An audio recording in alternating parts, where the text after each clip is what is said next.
What would you say is kind of the non-negotiable for you with customer service? Wow.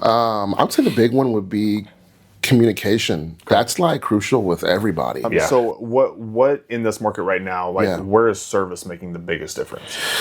Yeah, I think knowing the market, like knowing where it's shifting, knowing where things are going early. Communication, absolutely. It cannot, it has to be top notch. Probably during negotiations. Okay.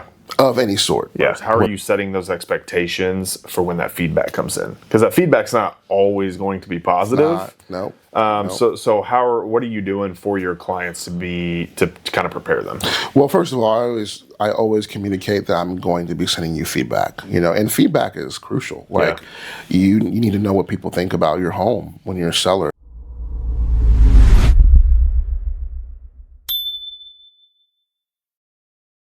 Hey, what's up, everyone? Welcome back to Behind the Contract. I'm your host, Dustin Sullins. Today's episode, I'm very excited. I'm sitting down with Terence Arrington, and we are going to go over customer service, how powerful that is in our industry and the impact that it can have. So with that, let's get into it. Let's do it. Terence, thanks for being here. Absolutely, man. Thanks for having me. Well, Terence, before we get into it, kind of dive in, for people who know you, people who don't know you, just give us the rundown who you are and what you do. Yeah. So Terence Arrington, realtor with Alpha Realty here in Springfield, Missouri. I've been a realtor for about 7 years now. And I do real estate. I help people get to their homes, where they need to live and where they will be. I believe that everyone has a space for them that's made just for them. I've seen it happen time and time again in this industry. That light bulb hits and they walk into a home and they know that home is theirs. And so, my goal is to help them get there. Along with that, I'm also a husband and a father. My wife, Molly, and I have been married for 13 years now, which is awesome. And then we have 3 kids, I'll say. They're not all babies anymore, but oldest is 8, middle is 6, and then my youngest is 1. So we stay pretty busy with that. That sounds like it. Yeah, that's awesome, man. I'm blessed. Absolutely. Well, Terence, thanks for going through that, man. And like I mentioned in the beginning, just the power of customer service and what that is very, very important in our industry. So what does, just at the core of it, what does that mean to you? Yeah, customer service to me at the core is hospitality. And hospitality is a human thing that all of us long for. I think we were programmed to want to be at a table with people that we love, to enjoy good food, to just enjoy life with each other, right? And so I look back at times in my life, even just simple things, just, being served by my mom, being served a meal by my mom. Simple, right? But powerful. After a long day of school or whatever the case is, the fact that she took time to make me a meal and that she was intentional enough to make it taste good and add the seasonings and all the things, right? There's something powerful about, man, you did that for me. You cared enough for me to do that. So customer service at the core to me is hospitality. Okay. Yeah. No, love that. Just instead of just whipping up some ramen or something, right? Some mac and cheese, Kraft Mac. Yeah. That's awesome. Well, man, in your day to day, helping out, everybody, whether they're buyers or sellers, or other agents, or just any contact that you have on a day to day basis, what would you say is kind of the non-negotiable for you with customer service? Wow. I'd say the big one would be communication. That's crucial with everybody. Yeah. Whether you're a client, a lender, another agent, a friend. I think just follow up and being timely with that is crucial. Let me be the first to say I'm not perfect at that. Within what we do in this industry, it is so easy to be busy following up, texting, phone call. I mean, there's always something coming in, but I think if you can get some good systems in place, I'll say that, to be able to do that in a timely manner or as best as possible, I think that just shows people naturally that you care. Yeah, so absolutely. Yes, communication is definitely, with all the moving parts, key. It's key. Yeah. It's everything, really. Yeah, absolutely. So whenever you get a new client, again, buyer or seller, doesn't matter, what is within the first 48 hours, what is it that you're kind of establishing with them? Yeah, that I care, and I show that by, again, communicating effectively. And so, like, if I have a buyer lead, I'm contacting them very, very quickly. Like, if someone calls me and says, hey, I'm thinking about buying or selling, that's a quick phone call, quick text message, something to say, hey, I see that. Like, I want to help you. I might be doing something right now, but I'll get right back with you. And then I follow up, and I do that quickly. And you wouldn't believe, man, like, I've done so many open houses, within my 7 years of doing this business. And you wouldn't believe how many people I've met at open houses that were like, hey, like, we came in and you greeted us and you said something to us. And just because of that, like, we would love to work with you. And or they've been like, we've been to 5 open houses and no one has said a word. Like, they've just been like, hi, sign this paper. Here's information. See, like, no type of conversation or anything. And so I think at the core, people just want to be known that, like, seen. I'm sorry. People want to be seen and heard. And, like, they want to know that you see them, that you care about them. And so being able to follow up and communicate effectively is everything. And I feel like we all want that. We all want to know, like, hey, if I go to a restaurant, my server's going to show up and be timely with giving me my drinks and my order and all that, and not, like, take an hour to get back. Because like, after an hour, you're like, you don't care. You don't care about me. You don't care about your job. So I think people have just gotten so used to being detached from human interaction because of phones and social media and everything. So man, I think, like, just letting people know, hey, like, I see you, I'm right in front of you. Because there's even been times, man, where I've been somewhere and I'll walk right up to somebody and they barely say 2 words, and it's some sort of, like, where it is customer service, and then they get my phone number. But and then here comes the conversations, and it's like, well, where was that when I was right in front of you? Right? Yeah, it's crazy, man. Yeah, and maybe that's something that we need to bring back. Like, again, back to hospitality, that table, like the table and the seats and being there. There's something powerful about that. That we need to come back to, and that can change a lot of things in a good way. Absolutely. So, absolutely. Yeah. So kind of piggybacking on that a little bit as well, and it could be within, immediately, or, 2-3 weeks into, whether they're selling a house or buying one. But what is it that you're kind of doing behind the scenes for somebody that is just very powerful and impactful that maybe they don't even know, they don't see? That's a big question, but I think the goal is to take off the weight as much as possible for them, to show value in saying, like, this is going to be as easy as I can possibly make it for you. And so having people lined up, having a list of vendors, having contractors available, having, knowing good home inspectors, knowing good lenders, having people ready to go. So when something does come up, because things come up all the time. And every transaction is different, right? So when something does happen, having the answer for that. Hey, I know a guy, I know this guy, I know that guy, or I can step in. I mean, I've helped people move before. It's not ideal. I'm not a mover or a moving company, but I mean, I had a client, she was older.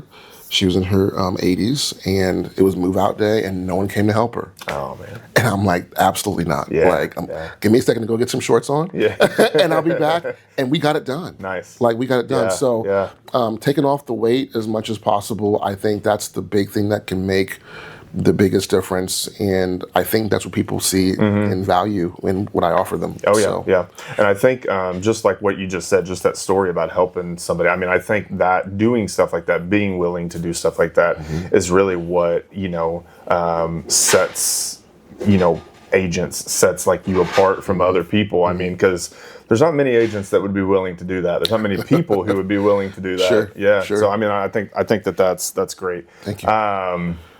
Now, as far as the customer service part of it goes, as an industry as a whole, maybe somebody's watching this who's another agent, and they're like, hey, I know I got to get better at that, but I'm just not sure what it is that I need to be doing, like how I can improve this. What would you say to somebody? Find someone that does that well, and talk and learn and do what you can to get it figured out. You know, there's so many knowledgeable people around us in this local area, but even just online, there's so many good mentors out there or influencers that are doing maybe what you're not good at. And so I say just do the work in seeking the counsel, seeking the wisdom, seeking, the help, and then do what you have to do, but holding yourself accountable to do what you have to do. I don't know everything now, and I didn't know as much as I did before. I didn't know what I know now prior to, these last 7 years. It just took time and learning and asking, and doing the work. And so, I would just seek guidance and counsel, seek someone that's doing what you want to learn how to do, and then just soak in as much as you can from them. Yeah, I love that. Don't be afraid to ask for help. Absolutely not. Yeah. Where do you think that a lot of people as an industry as a whole, it doesn't really matter what your role is. Where do you think a lot of people fall short? Wow, that's a good question. I think the answer is fear. Okay. I think people, they discount themselves and they overthink and they compare a lot, way too much. Yeah. And we were not made to compare ourselves to anyone else. And the truth is that everyone has something to offer.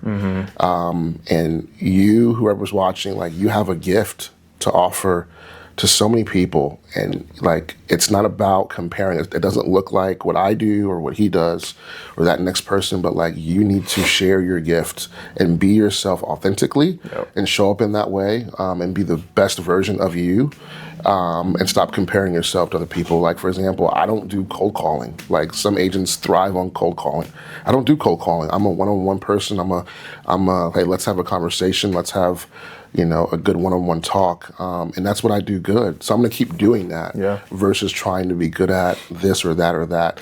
So just be your authentic self and stop comparing yourself and stop being afraid to be who you're meant to be. Yeah, absolutely. What's that one saying? I know I'm going to get it wrong, but it's envy is the thief of joy or something like that. Comparison is the thief of joy. There you go. Yeah. It is. It's not good, man. It'll kill you. It really will. But it's just, and we just weren't meant to do it. And it's so easy in this day of social media. And there's a reel for everything. There's a video. There's someone profile, and everyone on social makes their lives look perfect. And I think that's also not good either. So, just have grace with yourself. Be who you are. Work on yourself and improve in areas that you want to improve in. And that's it, man. And just let your light shine. I know that sounds a little cheesy, but no, hey, it's it might sound cheesy, but I think that's a lot of what people forget. They're just I see this person, they're doing this, let me try that, or and there's nothing wrong with maybe trying to try other things, but at the same time, like you said, do it in your authentic self. Absolutely. Don't see what somebody else is doing and be like, I'm going to do it exactly like that person. Yes, sir. Because you're not that person. I mean, you got to be yourself. And when people see that you're being yourself, your authentic self, because they can pick up on that. They can tell if you're not being true to who you really are. So that makes a big difference. Absolutely. Yeah. So kind of want to get into real quick, maybe a little bit story time. So tell me a little bit about maybe a time where, service was key to keeping the deal together. Without, whatever maybe it was that you did, the deal would have, fallen apart. Wow. I have lots of stories. Let me see here. Yeah, there's so many. I'm trying to think of one that would be good to talk about.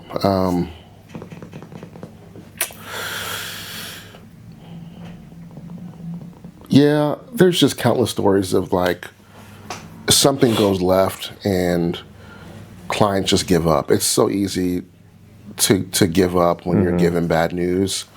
And so, I think I had a story one time when I was helping a family look for some homes, and they were so excited. I mean, this was their first home purchase. They worked very hard to, get to where they were. We looked at several homes. We were almost there.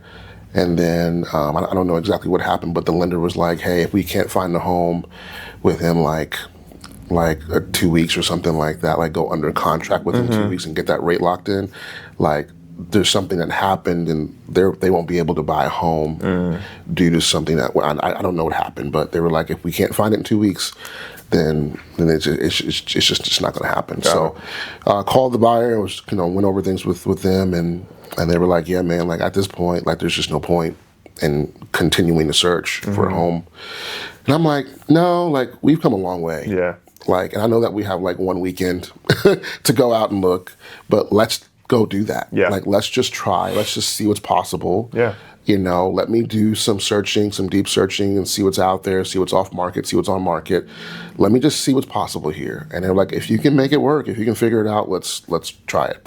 So sure enough, I found a couple of houses, and one, like just off the pictures, looked like a great match. It wasn't in like the location that they were really wanting, but it was like a good fit. So I'm like, let's just go see it. Like, let's just go to the neighborhood. Let's just go walk around. Let's see the house in person, see what's possible. So we get there, and it was like, you can see that light bulb going like, okay, like that's what I was wanting, and that's what I was wanting. Yeah. Okay, and this is great. It was just like, I'm like, okay, like this could be a possibility. Now the price was a little high. Yeah. So long story short, able to get the price down by like $20K. Oh, wow. Made an offer. It was accepted, and now that family is in their home, and they love it. Yeah. And so just things like that, just reminding people of their why, amongst the lies that may tell some clients, hey, it's not going to work, it's not going to work out, like it's over, being the hope and saying, no, there's other options, there is a way, let's try it. That's what we should be doing. Yeah. Oh, yeah. And so that's just one out of so many other stories, but that's what I love to do, man. I love to make it possible. I love to make goals a reality for people and serve them well in that. Yeah, so that's great. And I mean, obviously that's something that is, those people are going to remember that I hope forever. Yeah. They're like, we were ready to give up, and Terrence made us get out there, and now we're in what we wanted. I hope so, man. Yeah. So now kind of maybe on the flip side of that, what is something like a hard lesson that you learned, that you went through, that made you be like, okay, lesson learned, and now it's like that customer service part of whatever it was that you learned is just like very impactful now? Wow, it's a great question. I would say the customer service. I would say I've learned that I'm not meant to work with everybody. That's a hard thing to say, but like not everyone is my client, and not I'm not everyone's realtor. I want to be, right. I want to be, that guy for everybody, but it's just sometimes it just doesn't work. Yeah. And I've learned to just be okay with that. Like, okay, like I'm gonna seek out the people that know and love and trust me and want to work with me and see my value, and not waste time trying to prove myself to people that for some reason don't think the best of me, right? Yeah. And so, and for any other agent out there or lender or like whoever, I would encourage you to just start moving that way, start working that way, start thinking that way. It's okay. Like if someone doesn't want to work with you, that's okay. Yeah. Your no is just as important as your yes. And so saying no to someone that's draining you of your energy or doesn't see value in you is not going to put you in a good spot to continue serving people well.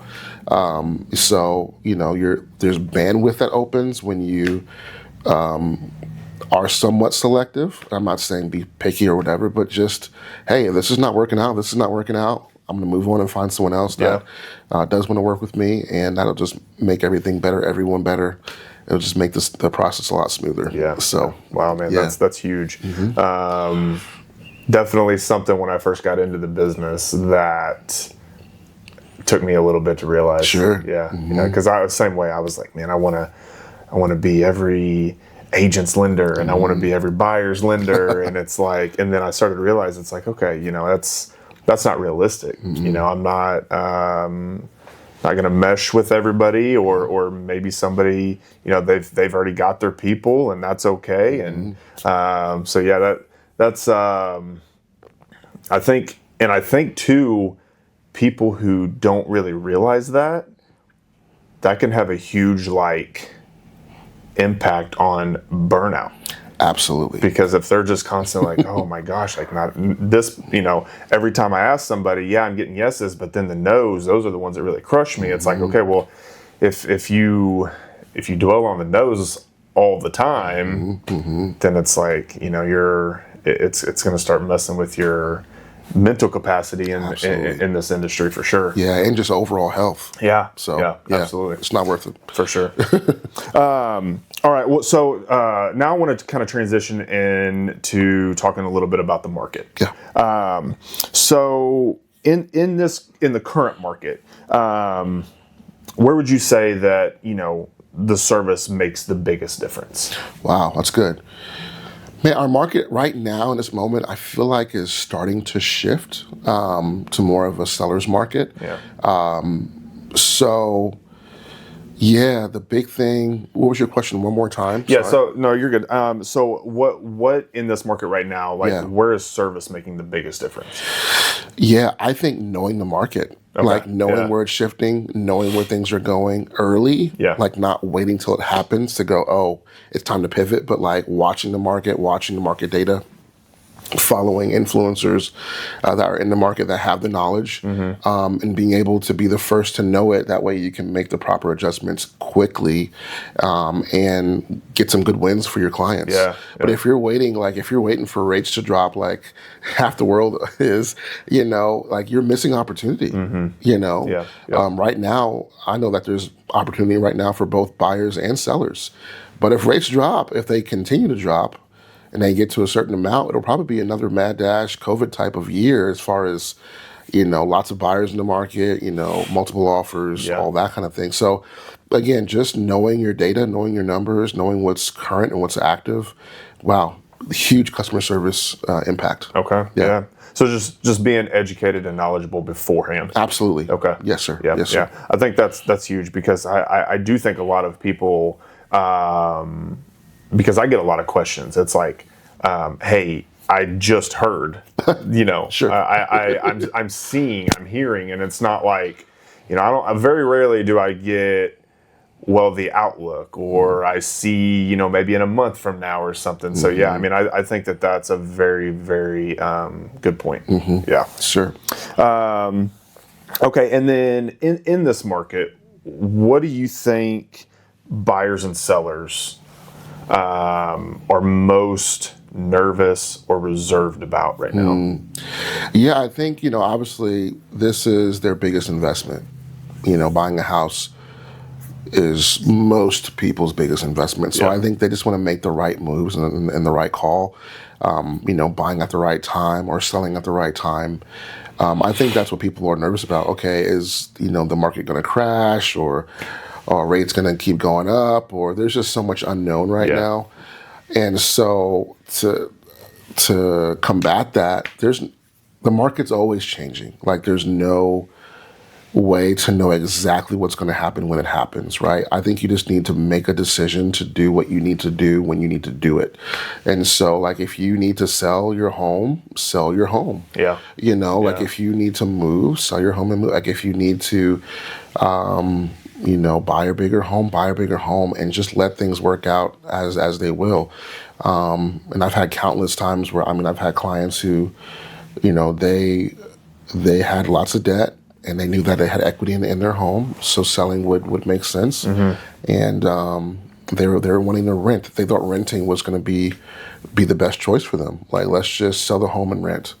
And my thing was like, guys, you're going to pay how much in rent, and not gain any equity doing that. Yeah. Like you can buy a house for that for that lease payment or that rent payment. And they were like, yeah, but so I just kept like educating. I'm like, please just trust me. Like, I'm not trying to sway you here, but like, I really want what's best for you. So long story short, they did trust me. Those clients did buy a house. They bought it for like $250 something, $260. Those homes are selling for like $330 right now. That was only like a couple of years ago. Yeah. And so just the massive amount of equity that they've gained because of the knowledge I was able to offer them and some encouragement as well. Help them to not only pay off their debt, but also put themselves in a better financial position to where they have equity now and they can make another move and buy a bigger home if needed and all that. And so I think, people just need to stop overthinking. And like, hey, if something has to happen, if you need to make a move, have faith and move forward and watch things come together for you. Yeah. Okay. That's awesome. Yeah. I love that story too, because it's like, I think a lot of people don't realize, and this is coming from like my lender brain here, that this house or whatever that they're getting ready to go rent, that they could literally go buy a house for the same amount. Yes, sir. Yeah. Yes, sir. And then there's the other part of like, people having fear of, oh, well, I don't, obviously in that case, it didn't sound like they did, but a lot of people are like, yeah, but I don't have the money for it up front. Sure. And it's like, let's have a conversation. Let's have a conversation here. Let's talk about this because there's options. Yes. Yeah. Yes. Yeah. And real quick, if you're watching this and you're a buyer or seller, there's options. There are so many options right now to help you get to that next place. If you're a first-time home buyer, right, and you're like, okay, I don't have enough down payment. I feel like that's the biggest thing that first-time home buyers get stuck into. They think, oh, I have to have, a large amount down. And you don't. Yep. And some programs will even pay your down payment for you. And so seek counsel from a local lender, ask questions, know that there's options and that you're not stuck. Yeah, absolutely. So, I mean, I've got multiple people under contract right now on down payment assistance. Come on. Some have money in the bank, but they just don't want to use it. Some don't have any. Like I got one guy, he's under contract right now and he's closing in 2 or 3 weeks. He had like $1,000 in his bank. Wow. I have his cash to close under $500. Come on. Yeah. So nice work, man. Yeah. So it's like there's so many options, and I think people just don't realize it because there was even one time I was talking to a guy, and he was like, yeah, I make good money and my credit's good, but I won't qualify. And I'm like, well, why? Tell me why. Well, I don't have 20% down. And I'm like, you don't need it. You don't need 20% down. No, sir. No. Yeah. So, I think that's kind of going back to what we were talking about earlier too, about just being knowledgeable and educated and knowing how to look out for what's best for people. Yes. Because there's just so many people out there that could be in homes right now and building that equity, but they don't have the right people giving them the right information. Yes, sir. Yeah. Yes, sir. Yeah. So true. So, what part of the process do you think that a lot of people underestimate? You said underestimate. Yeah. From their from their standpoint, or from like my standpoint, or from theirs? From theirs. Yeah. Like they go into the process and it's not really. Maybe it's something that they're like, oh, this isn't really going to be that hard, or we're going to get right through it, or something. Getting pre-qualified. Okay. Guys, just get pre-approved. Yeah. Like it's you don't know anything really unless you get pre-qualified. Like you don't know how much you can get approved for. You don't know what the current rates are. You don't know what your monthly payment will be. You don't know what types of homes you can afford. I mean, it's countless times I've had clients who are like, yeah, our budget is here. And they use some sort of calculator online. Yeah. And they thought that their credit was bad or whatever the case is. And they ended up having really good credit. Rates were lower than what they thought. And they could afford a house at a way higher price point, a bigger home for them. So you just don't know what you don't know unless you get pre-approved, talk to a local lender, at least have the conversation with a local lender and just go, hey, this is what I'm thinking. This is what my credit maybe, most lenders can do a soft pull on your credit and see exactly where it is right now, and then give you a better understanding of what the rates are or what the rate would be for you, and just give you more knowledge, more information. Like information moves the needle. So, countless times I've just given information to my clients, and that just it was the missing puzzle piece, right? To kind of make that next move. And so, get pre-approved, do it quickly, talk to a local lender, and then you can move forward with confidence. And when you find the right house too, the perfect home, you can make an offer, right? You're not waiting to get pre-approved after the fact, competing against buyers who may already be pre-approved and ready to go. So, I've had people where, they'll come to me and they're in like a panic, and they're like, hey, so and so sent me to you, and I got to get pre-approved now. I found a house that I love, and I got to make an offer. And I'm like, okay, let's do it. We can make this happen. And today, if we just got to get moving. But yeah, man, I think that it's like before you ever even start seriously getting on Zillow and Realtor or whatever and getting pre-approved is huge. Number one. Just like you said, because it's like when you find that house, you don't want to be in that panic. Nope. You want to be able to get that offer submitted right away. Yes, sir. Yeah, absolutely. Yeah. There's a lot of people that miss that. I don't know why, but there's a lot of people that miss that. Man, I don't know, but yeah, let's end that, please. Get pre-approved first. Yeah. Okay, so where would you say deals kind of get a little, maybe a little bumpy, a little rocky, and that customer service brings it back to, just working out, everything getting smoothed over? Absolutely. I would say the inspection process is probably the most common place where that happens. Gotcha. On both sides, buyers and sellers, right? You may get the inspection report back as a buyer, and it might be a lengthy list, but you may not know, hey, is this a big deal? Is it not a big deal? Is it super expensive? And same with a seller. You may get a big list from a buyer and be like, okay, I have to pay.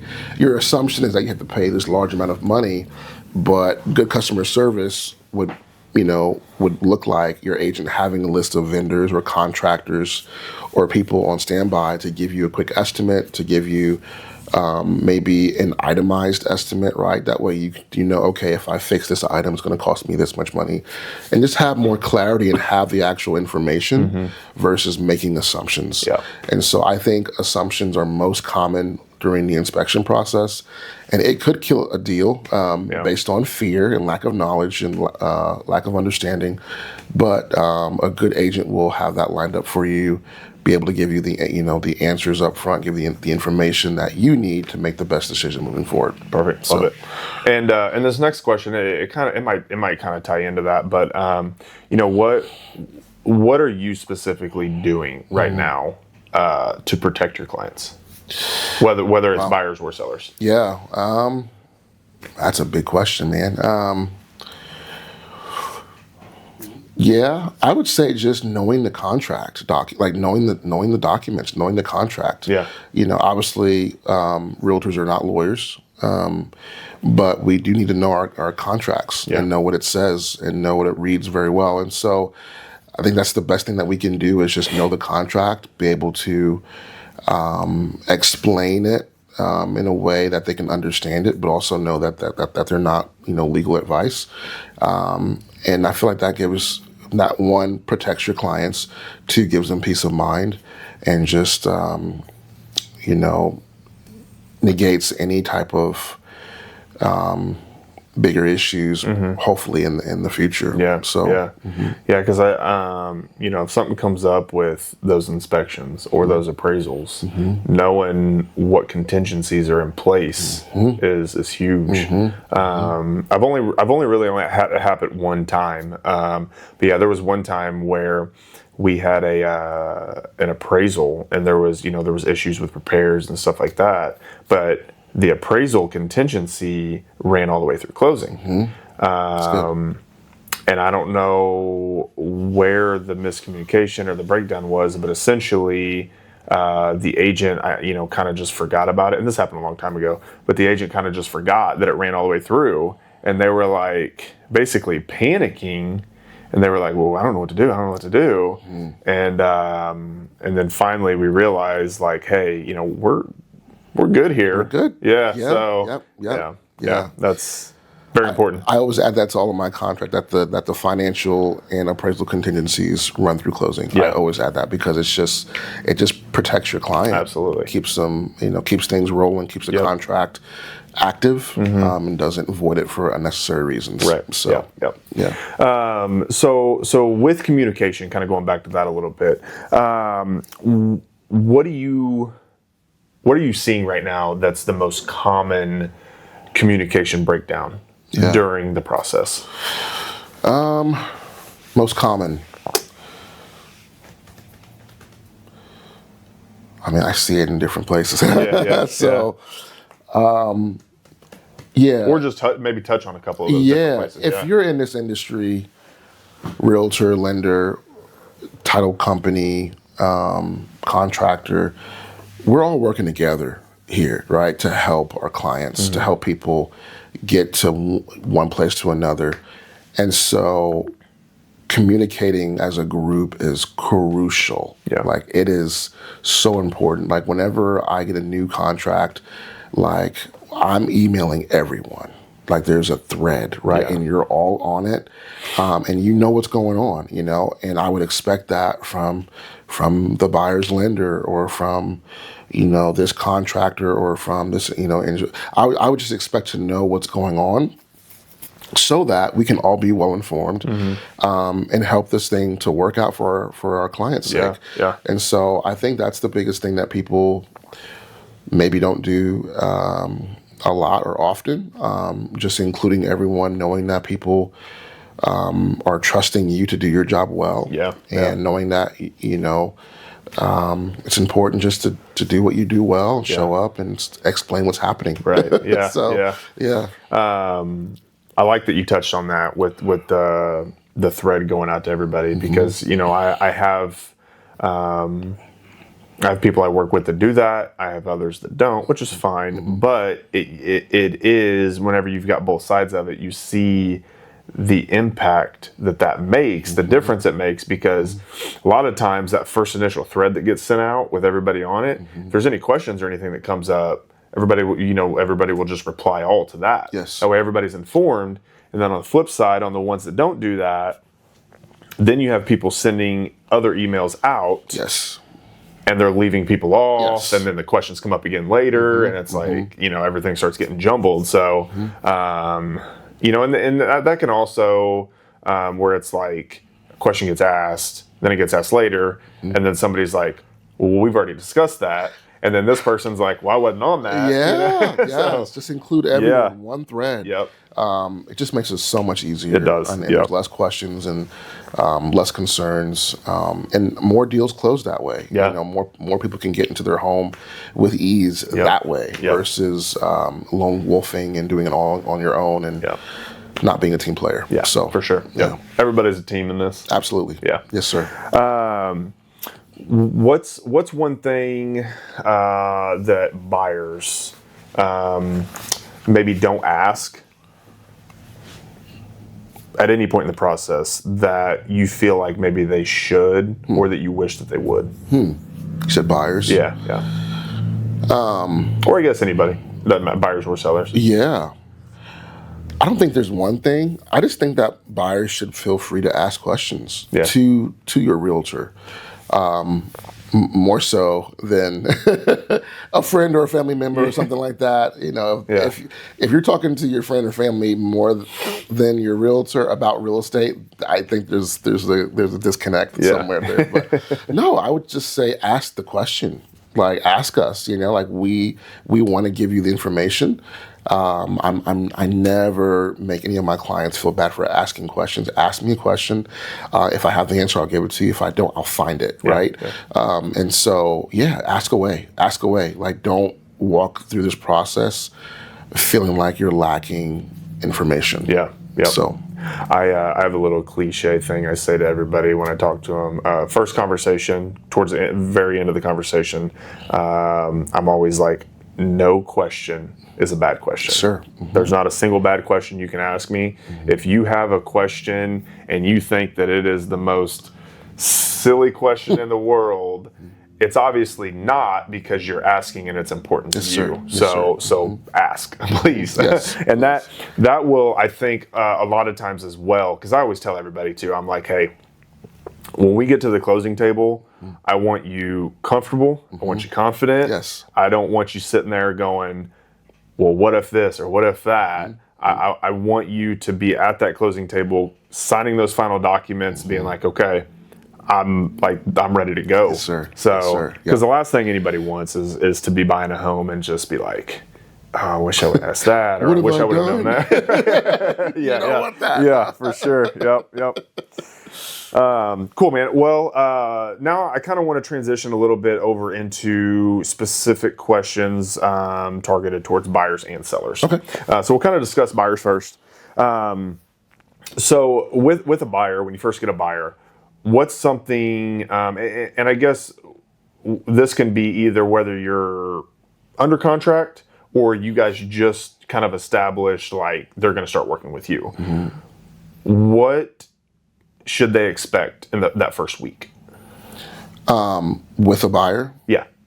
are we under contract yet or no? I'm sorry. Either or. Either or. Yeah. Yeah, I'll say let's just do under contract. Okay. I say, yeah, they have like day one of going under contract. They know the next step. Day one or day two, they have a list of what to expect based on the terms of that contract and what's coming next and what's coming soon. Knowing who to reach out to with certain things, knowing what documents they need to bring, or what, who they should be contacting for whatever event might be coming up. But again, just giving them the information and the knowledge up front, that way they feel well informed. Yeah. That is crucial. Yeah. You don't ever want your client going, okay, what's next? Like, they should always know early what's coming next, who's taking care of it, whether it's a task that they need to take care of or something that I'll be taking care of or whatever. But yeah, as much information and being proactive as possible is going to help everybody. Yeah. So, and this might be piggybacking off of that. It could be very, very well the same exact answer. But once you guys are under contract, I mean, what are you trying to do to keep them from feeling, especially first-time home buyers, like from feeling overwhelmed? I don't know. I've not gotten that feel for any of my clients. That's a good thing. Yeah, I would say the big thing is I do follow up often. Yeah. Like, even though I'm sending emails or texts, whatever, like I'm gonna check in with you. Yeah. And see how things are going. Okay. And not just be about the transaction, but Right, like care right. about you. How are Yeah. you feeling? Yeah. I've helped some sellers who were in their home for years, maybe had a spouse that passed away while they were in that home. And so selling the home was just a very emotional thing. Yeah. And so I don't make a point to be like, hey, are you being emotional? But like, if I'm sensing that there's something off, or that they're just feeling like they're just really having some deep feelings, Yeah. I'll just check in, follow up, and say, hey, how's things going? Yeah. And you'd be surprised how many times they open up and they just are just so appreciative that we're being human. Yeah. Yeah. And just that I'm caring about them as a person more than the transaction. Yeah. And so, yeah. I think a lot of people, and it might even be something that like we, as checking in, we're not even thinking about it, but it's like just us checking in with them. Hey, how are you feeling? How are you doing? Them knowing that we're there, that they have us on their team, is just like, it is huge without even really thinking about it. Yes, sir. Yeah. Yes, sir. Yeah. And that we care. Like, we Right. actually care. Yep. And I can't speak for every agent. I don't know if every agent cares or not. But for those that do, I think that makes a huge difference. Not just in that transaction, but in this industry as a whole. Oh yeah, absolutely. So- Yep. And in any role that you're in. Yes, Yeah. absolutely.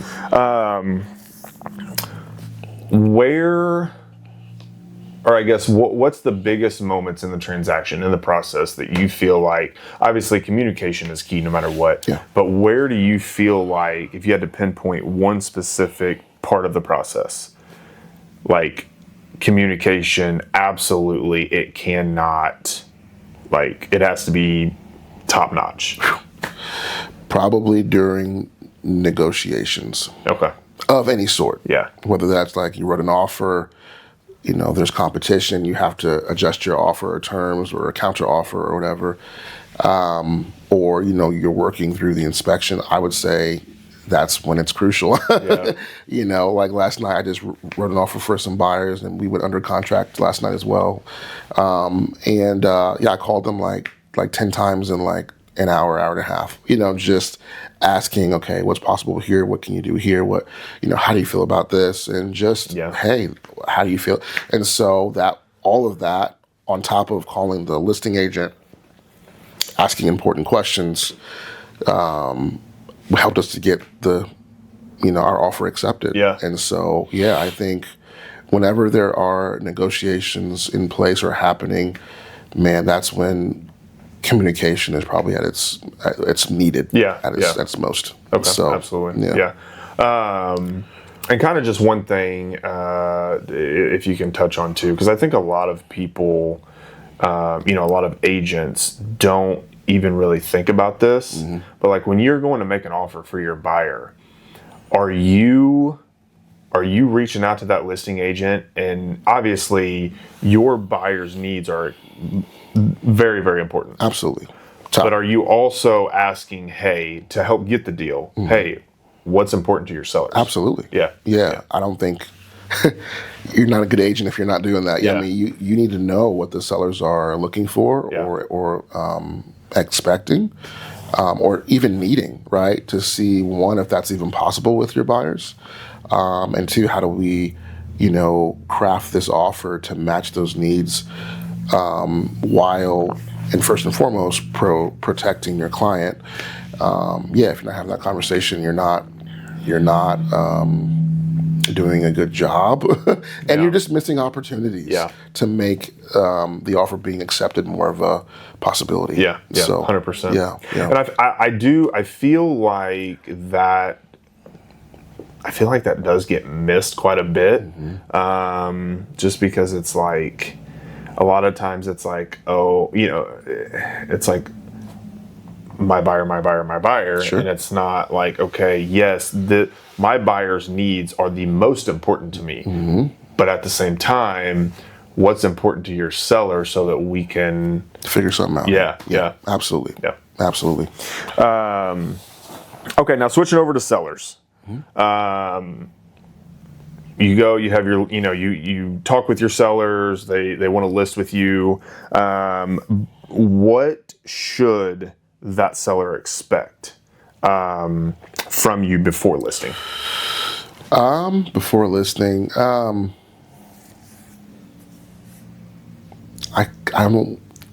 trying not to repeat myself here, but communication. I mean, it starts like right after we go over documents and get everything in place. Like, I'm sending you calendar invites for every event that's coming up, as far as listing photos, and when I'll put the sign in your yard, and when the listing will go live, and open houses. Like, everything is a calendar invite, and so all of that, and getting copies of documents, and answering questions, and going over things for as far as staging your home, and just you have to communicate. Yeah. I don't mean to sound repetitive, but it's that important. Yeah. No, it is. It's very important, and I like that you also touched on kind of what you do as well. Like after, or I guess beforehand, before listing, or maybe right after listing, like the steps that you take. So here's a question that I've been waiting to ask, because I'm excited to see what your answer is. So you have a listing, you're doing open houses, or you have people that come and there's a showing or whatever. What are you doing for the sellers? How are you setting those expectations for when that feedback comes in? Because that feedback's not always going to be positive. No. So what are you doing for your clients to kind of prepare them? Well, first of all, I always communicate that I'm going to be sending you feedback, and feedback is crucial. Like you need to know what people think about your home when you're a seller. And so just setting the expectation up front that I will be doing that, and then doing that in a way that, one, I can send it in maybe a text or email format. That way it's out there, it's written, you can read through it, and then just doing a follow-up call as well. Hey, what are your thoughts about that? Having a conversation. During the follow-up call, making it known that it's not personal, because sometimes it can be taken that way. But that, this is just people's honest feedback. This is just how they feel about it. And so I think if you set the expectations up front and you give them the heads up that, hey, I will be doing this, and then you just approach it verbally that it's just feedback. It's not like a personal attack. I think things usually go very, very smoothly and well with that. But that can be tricky, man. That can be a tricky one. Because it's like one person might not they might not like a single thing about the house. But then the next person, they might love everything about the house. So it's I think like you said, communicating that it's not personal, because everybody's tastes are different, and I think once people will, sellers realize that, probably the process of trying to sell the house will go a little bit easier. Absolutely, yes, absolutely. Because that's their baby, right? Until they sell it, I mean, they've a lot of memories, a lot of stuff's happened in that house. So yeah, man, it can get real. There's lots of feels there, for sure. Okay, so during showings, negotiations, what would you just say is what does great service look like in that? Communication. I'm sorry, I'm not trying. That's okay. But it's just, that's what it is. You said showings and so you got people coming in for maybe open houses, or they're coming in for scheduled showings, and then we'll just say also offers made, and now you guys are negotiating. Yes, giving as much information to people as you can. Per the terms of your agreement with your clients, right? You can't share everything, but if it's an open house, I'm going over, details and highlights of the home to everyone that walks in the house. I'm not going to give you a 2-hour lecture, but I'm going to give you at least the highlights, right? And give you a document that you can also look at, and just kind of give you a quick insight of what the house offers. If it's a showing or a realtor reaching out to me about a showing, I'm going to tell them the important things that they need to know about the house.